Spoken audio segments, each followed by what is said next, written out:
Dernier plateau de cette première journée de MIF Expo. On est toujours en direct depuis le pavillon de la certification Origine France Garantie au MIF Expo.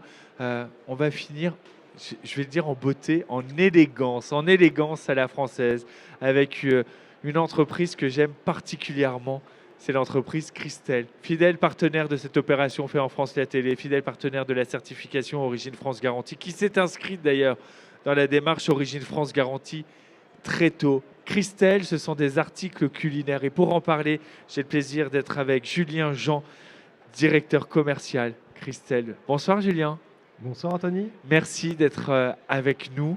Je suis particulièrement heureux, ému, Merci parce de que je suis recevoir. toujours ému à chaque fois que je parle de Christelle, tant votre histoire est belle. C'est une histoire qui remonte à tant et tant d'années par l'aventure Japy d'abord, mais l'aventure Christelle en elle-même, parce qu'il faut saluer Bernadette Dodane, Paul Dodane, vos grands-parents, qui ont fait renaître, véritablement renaître. Ils se sont battus pour que cette entreprise ne meure pas. Elle a pu renaître et aujourd'hui, elle rayonne. Et toute l'aventure Christelle, d'ailleurs, qui est à retrouver dans le livre de Bernadette Dodane, La force d'y croire. Vraiment, je vous invite à lire si vous êtes intéressé par l'entrepreneuriat, par nos belles histoires entrepreneuriales. Lisez ce livre. Cette histoire, Christelle, Julien, je sais que ce sera peut-être la question la plus difficile de ce plateau ce soir, si vous deviez la résumer. Si je dois la résumer, je dirais que c'est vraiment une aventure humaine. C'est la meilleure manière de la résumer. C'est beaucoup d'énergie, beaucoup de foi dans le projet qu'effectivement mes grands-parents ont porté et qu'ils ont transmis à la génération suivante et puis maintenant à nous. Et c'est une chance de pouvoir continuer cette aventure. Faut pas oublier que l'origine de l'aventure, c'était de sauvegarder l'emploi sur le site de Flèche-le-Châtel, puisque nous sommes basés à Flèche-le-Châtel, c'est dans le Doubs, en Franche-Comté, entre Belfort et Montbéliard. C'est reprendre un savoir-faire de bientôt 200 ans, puisque le site a été construit en 1826. Et voilà, une grande fierté pour moi, pour tous ceux de la troisième génération et de la deuxième, de pouvoir continuer cette aventure. Une aventure humaine, vous le disiez, plus que ça, peut-être une aventure familiale. Au-delà de la famille par le sang, la famille par le cœur, la famille par la passion, parce que j'ai eu la chance d'aller à Flèche-le-Châtel, c'est cet esprit familial qu'on va retrouver dans absolument tout. La famille est déclinée partout. Déjà dans les équipes qui y travaillent, parce que je pense que Bernadette et Paul ont embarqué tout le monde, des enfants, les petits-enfants, peut-être les neveux, mais l'esprit familial des collaborateurs, parce qu'on se sent bien chez Christelle, parce qu'on y fait carrière chez Christelle. Il n'y a pas de turnover, il n'y a pas de gens qui démissionnent pour aller travailler ailleurs à la concurrence ou changer de voie parce qu'ils ne seraient pas heureux. On est heureux chez Christelle. D'esprit de famille, parce qu'il y a une cohésion dans toutes les gammes, également des produits. On reconnaît la touche Christelle, la pâte Christelle, la famille Christelle, les différentes gammes des articles culinaires. Il y a cette signature-là qu'on doit à Paul Dodane, le designer. Et cet esprit familial, il est presque prolongé. J'ai la chance, moi, de faire partie du jury des vitrines jusqu'au distributeur, puis plus loin, le client, parce que avec Fabienne Delahaye, qui est la présidente fondatrice du salon, nous sommes tous les deux des grands utilisateurs, des grands fans de Christelle. On est tous les deux équipés Christelle chez nous, et on sait qu'on fait partie de cette famille-là. Et c'est peut-être ça, finalement, qui vous correspond le plus, qui vous définit le mieux. Je crois vraiment que et c'est une expression que j'emploie beaucoup, l'esprit de famille. Certes, il y a une famille à la base, et encore, il faut avoir aussi l'humilité de dire qu'on est une famille qui est là depuis 3 générations, mais des générations qui travaillent dans l'entreprise, il y en a qui sont là depuis plus longtemps que nous. Et ce savoir-faire qui se transmet de génération en génération, il nous dépasse de loin, et ça, c'est cet héritage-là qui est important. Et c'est vrai que pour en parler le plus objectivement possible, ça a été mon premier choc quand j'ai rejoint l'entreprise il y a 8 ans. Avant, j'étais dans une grande banque, je travaillais dans la finance. Je suis arrivé dans cette entreprise et le plus marquant, ça a été l'implication des gens. Chacun, à chaque niveau de l'entreprise, on sent vraiment que c'est son entreprise, que c'est son bébé et que chacun porte ça et on l'étend aux gens qui sont en interne, mais également effectivement aux clients, à nos revendeurs partout en France et dans le monde. On a une relation qui est unique et je crois d'ailleurs que c'est ce qui a on avait besoin de ça, enfin, mes grands-parents, mes oncles et moi, pour rendre l'aventure passionnante aussi. C'était de créer des liens humains parce que finalement, on est heureux de vendre des casseroles, hein, puis c'est des très beaux produits et puis on y met beaucoup de cœur. Mais tout ce qui se construit autour en lien humain est vraiment ce qui rend l'aventure encore plus belle. Cette aventure encore plus belle, lorsque, à chaque fois que j'échange avec Bernadette Dodane, votre grand-mère, elle me dit mais chez Christelle, on se sent bien, chez Christelle, tout est lumineux, on mangerait par terre. Cet esprit familial, c'est que, et cette implication de chacun des collaborateurs, de chacun des êtres qui habitent cette usine, cette unité de fabrication, on prend soin, comme si c'était chez eux. Et c'est vrai que c'est frappant quand on arrive chez Christelle, on n'a pas l'impression d'être dans un lieu de fabrication où on va travailler, venir emboutir une plaque d'inox. On est comme à la maison, comme dans un salon. Et les sourires, que dire des sourires. On va parler de la fabrication, parce que là, on a des produits. Cher Julien, on a des produits que je vais présenter. Alors, avant d'arriver à ces produits, parce que alors ça, c'est vraiment un cadeau que vous nous avez fait de nous ramener cette pièce-là, et on en parlera plus tard dans l'émission. Quand on a, par exemple, un produit comme cela, on ne parle pas encore de la casserole, mais en tout cas de celui-ci, tout est parti d'un disque plat, d'inox, qui va être embouti. C'est ça, c'est-à-dire qu'on part d'un disque qu'on va venir emboutir au moyen d'un poinçon et d'une matrice. Ce sont des grosses presses qui vont jusqu'à 200 tonnes de force, qui vont permettre de déformer l'inox. Il faut savoir que l'inox, c'est le meilleur matériau qu'on peut utiliser dans la cuisine parce qu'il est neutre, qu'il ne garde pas les goûts ni les odeurs, il est très durable, ce qui nous permet de le garantir à vie. Mais c'est un matériau qui est dur, pas facile à déformer. Donc il y a un vrai savoir-faire là-dedans et dans tous les réglages qu'on doit faire pour obtenir la forme parfaite. Une fois qu'on a la forme parfaite, on va venir y ajouter ce fond. Tout à fait. Fond. 5 couches. Alors, là on a 2 gammes différentes. Donc, on a la gamme Mutine à gauche et Casteline à droite. Donc Mutine, qui est on va dire la gamme qu'on fait depuis toujours. Elle est emboutie dans une simple couche d'inox. Donc là, en l'occurrence, elle est revêtue. Elle est revêtue. Mais elle pourrait être en inox aussi, on fait les deux.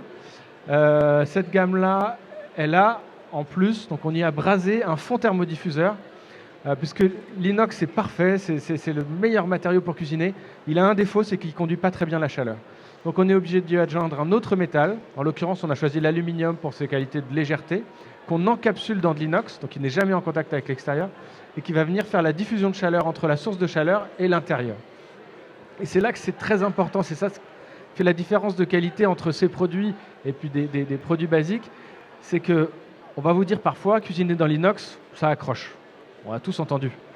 Le secret, c'est d'avoir la même température exactement à tous les points de la surface de chauffe. Ça vous permet d'avoir une réaction, ce qu'on appelle la réaction de Maillard, de saisie. Alors, je vous invite bien, qu'on peut retrouver dans une plancha, par exemple. Qu'on retrouve sur la plancha. On a Véronique aujourd'hui et demain qui vont faire des démonstrations sur notre stand. Donc, ceux qui sont sur le salon, je vous invite à venir. On viendra. Voilà. Et parce que c'est vraiment beaucoup plus parlant visuellement. Mais voilà, c'est facile de cuisiner dans l'inox quand il est de bonne qualité. Et c'est vraiment ce fond thermodiffuseur qui va venir faire sa qualité. Sa qualité. Christelle, c'est de l'innovation depuis cette reprise avec Bernadette, avec Paul. Paul, le designer, Paul, l'artiste, votre grand-père.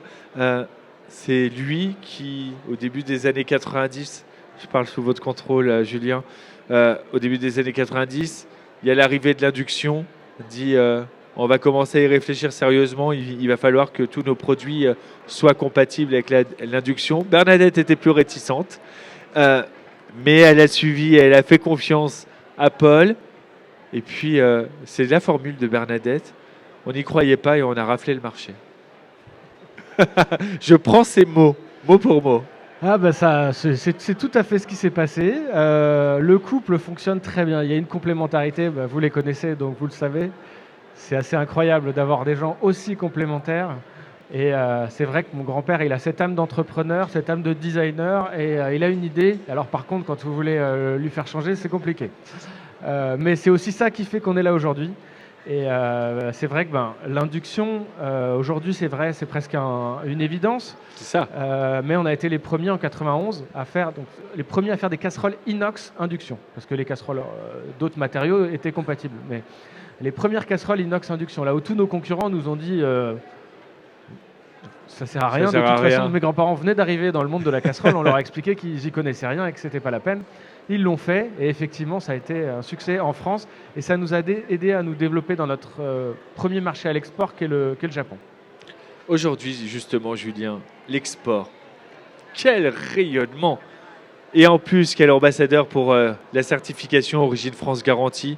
Vous avez amené ce logo qu'on retrouve sur le micro jusqu'à Chicago, dans un salon, lorsque le président de la République part au Japon dans la délégation officielle pour représenter les entreprises françaises et nos savoir-faire. Il y a Christelle qui accompagne le président de la République, Emmanuel Macron, au Japon.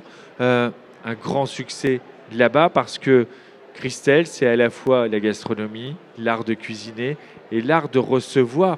Cuisiner, recevoir, normalement, c'est pas compatible. On cuisine dans la cuisine, on reçoit dans la salle à manger, sauf que Paul est passé par là et cook and serve. Cook and serve, c'est-à-dire on cuisine et c'est cuisiner, servir. C'est le concept qui a été développé, des produits qui puissent être aussi beaux et efficaces dans la cuisine que beaux posés sur la table. C'est ça la force Christelle. C'est ça. Je crois que je vais vous embaucher, Anthony. C'est vrai? Vous faites ça très très Normalement, bien. je ne suis pas supposé chercher du boulot.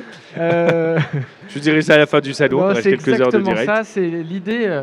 L'idée de base, c'est toujours des idées simples qui sont les meilleures. L'idée du concept cuisson-service, il faut se remettre dans une époque aussi. On n'a plus personne pour cuisiner à sa place en cuisine. On a des femmes qui travaillent de plus en plus. Donc l'idée, c'était de simplifier la vie des gens. De se dire, on va utiliser une casserole de qualité, on va pouvoir cuisiner dedans, on va garder au chaud, on va servir ça à table et on aura un beau plat. On n'aura pas obligé de transférer ça dans une soupière ou dans un plat en céramique. Donc du coup, on va garder le chaud et on va avoir un magnifique plat de service. On gagne une place incroyable. Bon, je ne vais pas ramener les casseroles empilées, mais c'est vrai que dans la plus grande, vous rentrez toutes les autres. Et voilà, tout ça, c'est du bon sens, c'est des bonnes idées, mais il fallait avoir l'idée. Il fallait avoir l'idée et surtout aussi le coup de main pour dessiner le dessin parfait. Ah oui. Parce qu'entre l'idée et l'utilité et faire qu'en plus le produit soit beau, c'était encore une autre paire de manches. On parle de ces produits, on parle de la qualité, on parle de ce rayonnement à l'international. C'est aussi un rayonnement parce que les plus grands chefs à travers le monde ne s'y trompent pas et demandent à être équipés par Christelle pour cuisiner, parce que justement pour toutes ces vertus dont on a parlé, cette technicité, cette innovation, cette répartition parfaite de la chaleur pour une cuisson excellente, c'est aussi cela la signature Christelle, on peut pas se tromper en fait. Non mais c'est vrai. Oui, c'est vrai. Moi je cuisine en Christelle, je vous dis, je crame rien, alors que je suis loin d'être cuisinier. Non, mais voilà, et la meilleure parole est celle de l'utilisateur et je vous remercie. C'est vrai qu'on a cette chance d'avoir, depuis le premier grand marché à l'export, c'était le Japon. Aujourd'hui, on est distribué dans 48 pays. Voilà, on va ouvrir une boutique à Jakarta dans quelques semaines. Wow. Enfin, c'est pas nous directement, mais il y aura une boutique Christelle à Jakarta. Au Japon, on part en Hong Kong, en Chine, en Corée encore la semaine prochaine. Et c'est une chance de pouvoir porter ce savoir-faire français, ce savoir-vivre à la française, qui est vraiment une typicité, quelque chose qui est assez unique. Et même vous parlez de l'art de recevoir. Au final, il y a assez peu de cultures qui reçoivent comme on reçoit en France. Vous allez en Angleterre, vous allez en Asie, on ne reçoit pas forcément à la maison. Et c'est donc essayer d'amener ce goût de la retrouvaille, ce goût du partage, mais toujours tout en s'adaptant à la culture locale, parce qu'on ne plaque pas des usages français sur des usages à l'étranger, ça ne fonctionne pas. Et puis toujours avec ce macaron Origine France garantie qu'on retrouve du coup partout dans le monde et qui nous aide beaucoup, parce que c'est vrai que ça nous aide dans l'explication de la fabrication française. Donc merci encore au label Origine France garantie et à ProFrance pour ça. Et Origine France Garantie est fière d'avoir des ambassadeurs tels que vous. On va passer vraiment sur un moment très particulier et émouvant pour moi. J'ai déjà eu la chance de la rencontrer, c'est une rencontre. Je vais me tourner vers Charlotte. Charlotte qui travaille avec moi dans les équipes de VL, mais qui fait des études à côté. Et en journalisme, son sujet de recherche et ton mémoire, en fait, était sur le Made in France. Voilà. Tu sais ce que c'est, ce produit, Charlotte ? C'est la première casserole emboutie au monde. Et c'était chez Christelle, à Flèche-le-Châtel. Et donc là, elle a quitté, Flèche-le-Châtel, où elle est dans une vitrine précieusement gardée. Bernadette, sait qu'elle est là ? Parce qu'elle crie un peu quand ça sort de Flèche-le-Châtel. Alors, là, en ce moment, avec le lancement, on la sort un petit peu, elle n'est pas ravie. Ouais. Mais bon, voilà, c'est vrai que c'est... On en prend soin, c'est une très belle pièce. 19e siècle, je crois. Non. 1826. Elle a été emboutie dans les années 1830, exactement. 1826, 1830 pour l'emboutissage de cette première casserole, la première casserole emboutie au monde. Elle est made in France, cocorico, on est fiers. Et c'était à Flèche-le-Châtel dans le Doubs, pays de Montbéliard. Et quelques années plus tard, finalement, on va approcher des 200 ans très vite, là, à 2-3 ans près. Oui, c'est bientôt. On va fêter ça. Paul a fait le dessin de la version moderne parce que Bernadette aimait exactement. Je parle sous votre contrôle, Julien, et de mémoire. Donc, si je dis des bêtises, arrêtez-moi. Bernadette trouvait qu'il y avait une forme très intéressante où effectivement, elle n'est pas simplement ronde et emboutie, et qu'elle avait une forme un petit peu ouverte sur le dessus et vers l'extérieur. Et cette forme, c'était très compliqué pour de nouveau la retrouver, parce que quand on veut emboutir, il faut créer des moules pour justement la machine à emboutissage. C'est très très cher un moule pour faire des tests. On est entre 20 et 50 000 euros, je crois, sur un moule. Oui, même un peu plus. Même un peu plus. Donc on ne peut pas s'improviser. Et elle voulait refaire un petit peu un produit qu'elle trouvait très élégant, et à juste titre. Et a été dessinée cette casserole qui a été lancée cet été. Ah non, elle est présentée sous cloche. Elle n'est pas encore lancée ? Au mois de janvier. Non, c'est vraiment une primeur pour le salon du Made in France.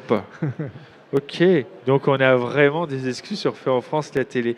Cette casserole, du coup, est comment on dit ? Le souvenir ? Non, la nouvelle version de la première emboutie 1826. C'est une inspiration qu'on est venu puiser dans notre histoire et dans notre patrimoine. Et c'est une grande fierté de pouvoir... voilà. Et puis c'est une volonté... Bon, vous connaissez ma grand-mère, donc ça fait, je dirais, une quinzaine d'années qu'elle lui tape avec le coude et lui dit « Bon, Paul, quand est-ce que tu nous dessines la nouvelle Bernadette 226 ?» Et voilà, il a fallu qu'il le fasse. Et voilà, on est très heureux. Et c'est vrai que c'est pareil, ça nous permet aussi de porter tout notre héritage et d'avoir un produit en plus qui est très performant, positionné un petit peu moins cher que les gammes fixes habituelles, et qui est vraiment un design iconique de la marque. Et en tout cas, Julien, c'est un très très beau cadeau que vous nous faites de nous apporter cette première casserole emboutie 1826 Flèche-le-Châtel, et donc ce modèle qui normalement est encore présenté sous cloche et qui sortira en janvier. Comptez sur moi pour être parmi les premiers clients pour aller sur cette casserole, parce qu'elle est tellement belle et je connais toute la technicité de vos produits, et c'est un bonheur au quotidien d'utiliser les produits Christelle. On pourrait parler de votre entreprise pendant des heures, tellement il y a à dire. Il faudrait parler de la transition énergétique qui est opérée et qui n'a pas attendu qu'on parle de conditions climatiques catastrophiques pour que chez Christelle on soit vertueux, pour que la RSE soit au cœur de l'entreprise. Entreprise à mission aujourd'hui ? Oui, entreprise à mission certifiée depuis 2021, donc avec des objectifs. Donc on a changé les statuts de l'entreprise pour pouvoir justement... ça, c'était une volonté de la 3e génération de s'inscrire dans ce programme-là. c'était une logique et une continuité, puisqu'en fait, ces valeurs-là, on les porte depuis toujours. Maintenant, c'était une manière de nous obliger vis-à-vis de nous-mêmes déjà, des générations futures, et de se dire, voilà, les statuts sont changés, on a des objectifs dedans. Si on ne les remplit pas, on peut être révoqué par n'importe Bien sûr. qui. Donc c'est très engageant. Et c'est vrai que l'engagement humain, il est depuis le départ. Ça, on en a parlé. L'engagement environnemental, c'est des considérations dont on parle beaucoup aujourd'hui. Mais il y a une personne dont on n'a pas parlé aujourd'hui, c'est Emmanuel Brugère, qui est notre directeur général. Exactement. L'ex-gendre de mes grands-parents, mon oncle, qui, lui, depuis les débuts, a toujours eu cette sensibilité écologique. Et quand il s'est occupé de la rénovation du site en 96-97, il a tout refait en fonction. Donc c'est vrai que quand on entend parler aujourd'hui de circuits de récupération d'eau dans les usines, bah, ça nous, voilà. On se souvient à l'époque que c'était un investissement qui nous paraissait fou à l'époque. Aujourd'hui, c'est une évidence, mais en 96, les écolos, c'était pas, voilà. Surtout dans les usines. On pourrait parler de l'implication de Bernadette dans la formation, l'ouverture des portes au public, la pédagogie qu'elle fait auprès des plus jeunes. Il y aurait tant et tant encore à dire sur l'entreprise Christelle. Merci beaucoup, Julien Jean, directeur commercial Christelle. Mais bien plus que ça, puisque Christelle, on l'a dit, c'est l'esprit familial. Merci donc beaucoup, Christelle, Anthony. c'est dans les veines. Merci beaucoup. à vous. On embrasse Bernadette, on embrasse Paul, on embrasse Je Damien, transmets. Emmanuel, toute la famille. Merci. Toute la famille, on l'embrasse. Merci à vous de nous avoir suivis. On a fait 8 heures, 9 heures, 9 heures de direct. On a fait 9 heures de direct aujourd'hui. Et c'était vraiment très très chouette de faire ces 9 heures de direct avec vous, avec toutes les équipes. Merci Saniala Trazibul, merci Nicolas Juvini qui m'ont accompagné, mes collaborateurs de Chic et de Choc qui m'accompagnent sur les fiches, la programmation. Enfin, ils ne m'accompagnent pas, c'est eux qui font tout en vrai, il faut le dire. Merci à eux, merci aux équipes techniques de VL Media. Bravo les gars, vous avez assuré. Merci à Tim au son, merci à Maxime à la photo et merci aux équipes. Merci à Gilles Attaf, président de la certification Origine France Garantie, Service France Garantie, de sa confiance. Maxime Poster, le réalisateur, me remercie à l'oreillette. Je le remercie également. On se retrouve dès demain à 10h en direct ici. Ce sera un spécial Top AFEP. Ça va être passionnant. Je recevrai à midi Roland Lescure, ministre de l'Industrie, sur ce plateau. Et en attendant, si vous n'avez pas eu assez de moi aujourd'hui, je serai à 22h sur France Info, canal 27. Merci à tout le monde. Très belle soirée. À demain, c'est le MIF Expo et qu'est-ce qu'on aime ça.